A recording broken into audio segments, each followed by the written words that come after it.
I've spent my entire career in front of the camera, I think, doing two things. One of which, well, both of which I think I've succeeded. I've tried to surprise people.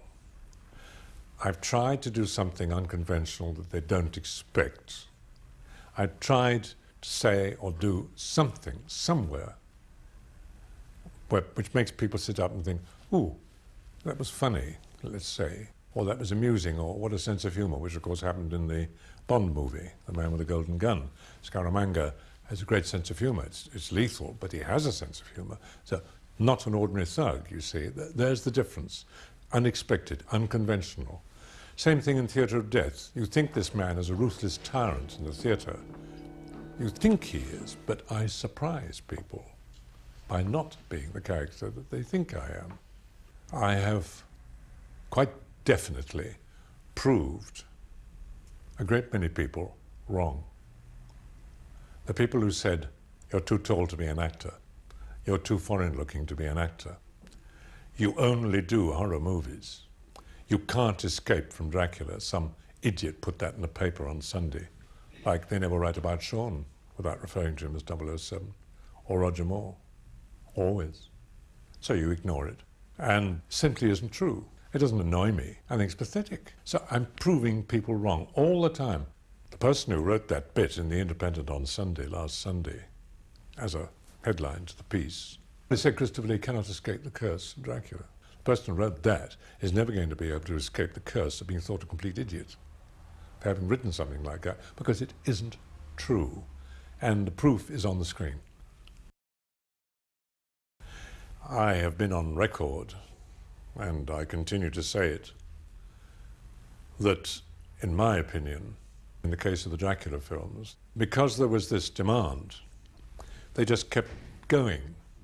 What happened was a degeneration of quality. And as far as the Dracula stories were concerned, I became progressively disenchanted. I said, look, this has nothing to do with Stoker's book, nothing to do with Stoker's character. You're writing the story first and trying to fit the character in afterwards, which is exactly the wrong way of going about it. And, as I've said before, and I can repeat it again because the people concerned are no longer with us, I turned down all but the first two. There was a gap of 7 or 8 years between the first and the second, in which I didn't speak at all. Then I made whatever it was, 4 more, I think, 3 or 4 more, I can't remember, over the years. Every single one of those stories I turned down and said, no, I will not do it. I don't like the story. It's nothing to do with the character, and I don't want to play the part anymore. I can't do anything more with it. What happened every single time that no got back to Hammer was I got hysterical telephone calls. You've got to do it, you've got to do it, you've got to do it. And I said, I don't have to do it and I don't want to do it. And I'm not going to do it, but you've got to do it, you have to do it. You must do it. And I said, why? Which perhaps was a foolish question. The answer I got was, because we've already sold the film to the American distributor with you in the role, otherwise they weren't interested. And here comes the crunch. Think of the people you'll put out of work if you don't do it. So what do? Am I going to be held responsible for putting 90 to 100 people out of work? Actors, actresses, directors, writers, producers, technicians. How could I? So I did them. And that is the only reason why. It certainly wasn't for money.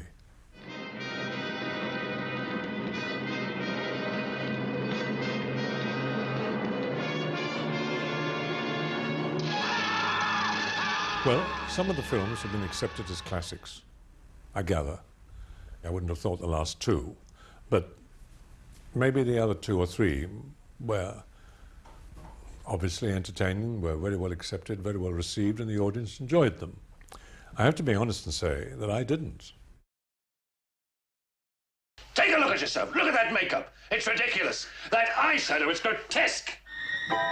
Strange film, Theatre of Death. Strange film, interesting film.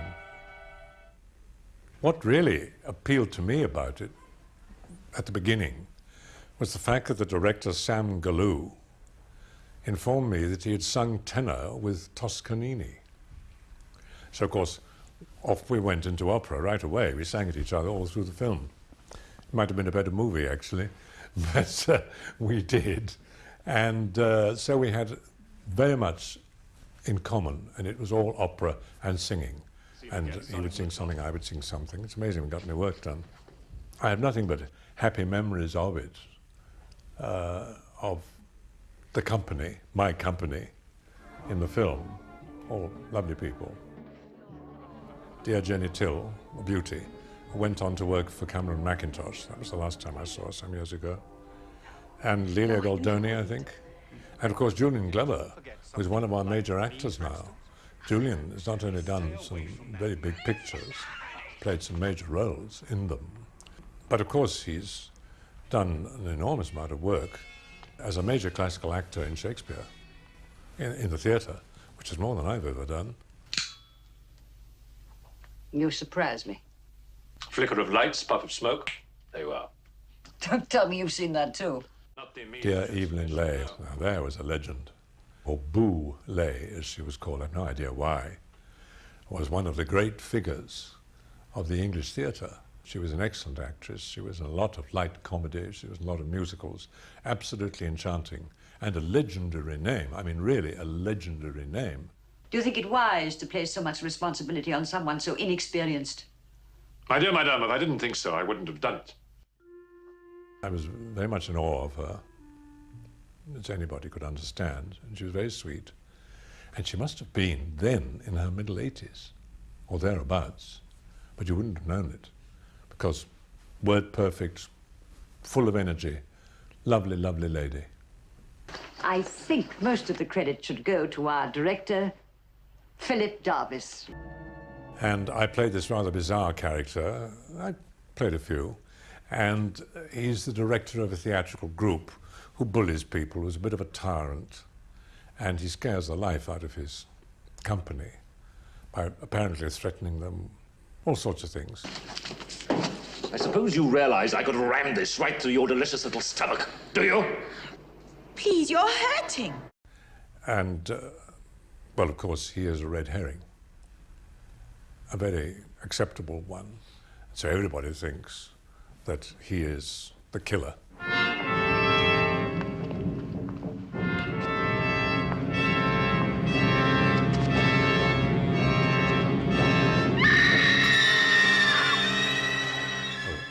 I don't think I'm giving anything away when I say that he isn't.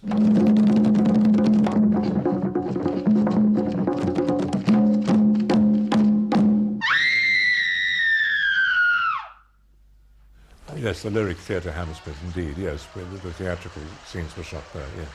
It was a very popular theatre, and it put on superb productions.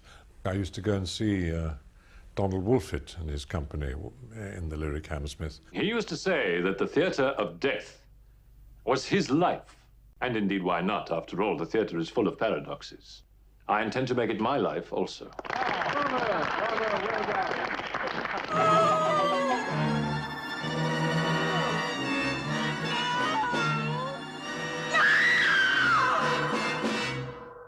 Grand Guignol, of course, I never saw in Paris. I wouldn't have been allowed to. I was too young. Because although I did see the last public execution in France in 1939, it was because somebody took me, a friend of my family's, and I turned away the crucial moment, but I shan't ever forget that.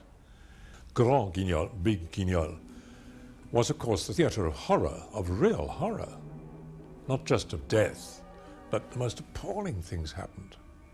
And some very distinguished actors and actresses played in Grand Guignol, both in France and elsewhere.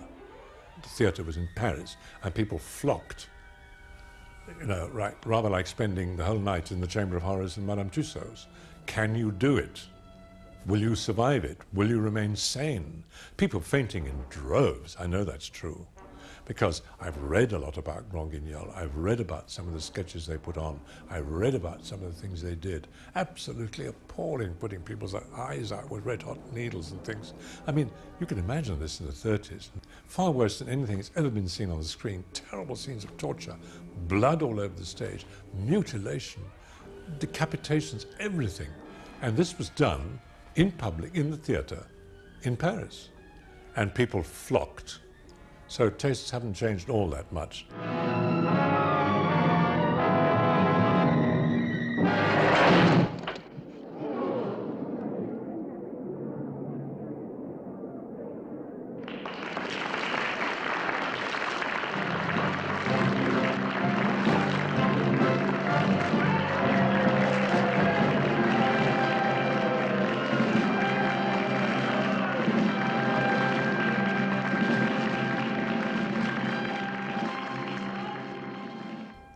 There's a book coming out.